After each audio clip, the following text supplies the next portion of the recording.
When it comes to getting help from Google Assistant, all you have to do is give these phones a little squeeze. But there's so much more that these new Google phones offer. It's Joshua Vergara. What's going on, everybody? And this is our first look at the Google Pixel 2 and the Pixel 2 XL, brought to you by Audible. Now, there are two sizes of the Google Pixel 2. There's a Pixel 2 and the Pixel 2 XL, which is the one that I have in my hand right now.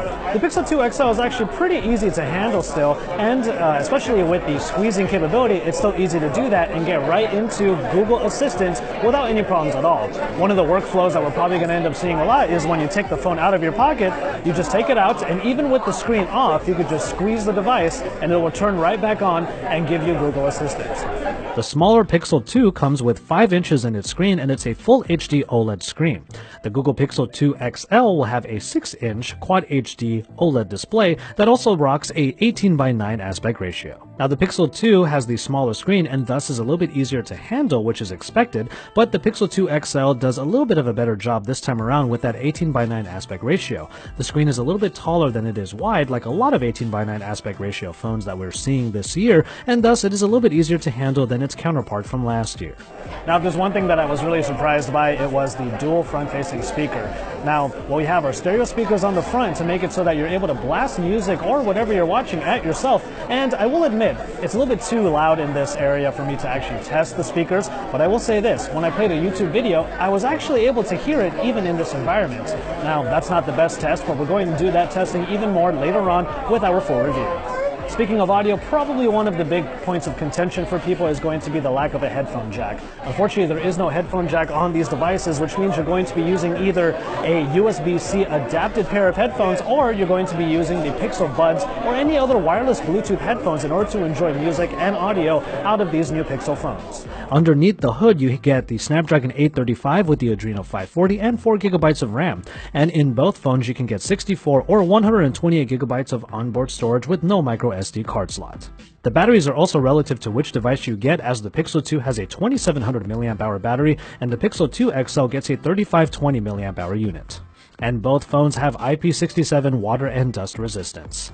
There are a number of colors of the Pixel 2, including a blue version that you're seeing in this video, and of the Pixel 2 XL, we have 2 colors, and I'm holding the black one in this segment right now, but the one that I really want to get my hands on is that panda color with that coral power button on the side that gives it a really lovely accent. But now we can talk about the cameras, and the rear cameras on both of these devices have a 12 megapixel sensor with 1.4 micron pixel sizes at f1.8 aperture. But behind all of that is a data algorithm by Google that uses its machine learning in order to give you all of the best data to get the best possible shot out of these cameras.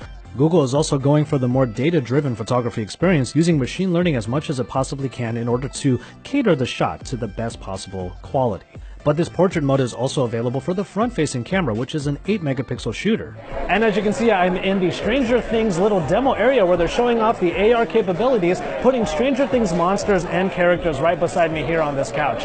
It's actually a pretty great feature of the camera, pretty low latency, and I'm able to interact with those creatures and characters live on the camera application. It's just one capability on these cameras that actually got one of the highest, if not the highest, DxOMark ratings that we've seen on any smartphone so far. And yet another capability of the camera is Google Lens, which is now a part of Google Assistant that you can access by hitting the icon when you open up the Assistant. It allows you to scan pretty much anything in your environment, and you will be able to use Google's own search engines in order to figure out exactly what you're looking at.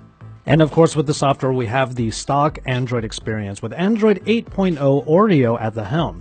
Now, what you get is the latest version of Android, so if you are an Android purist, of course you're going to be looking at the Pixel as the best experience for Google's operating system.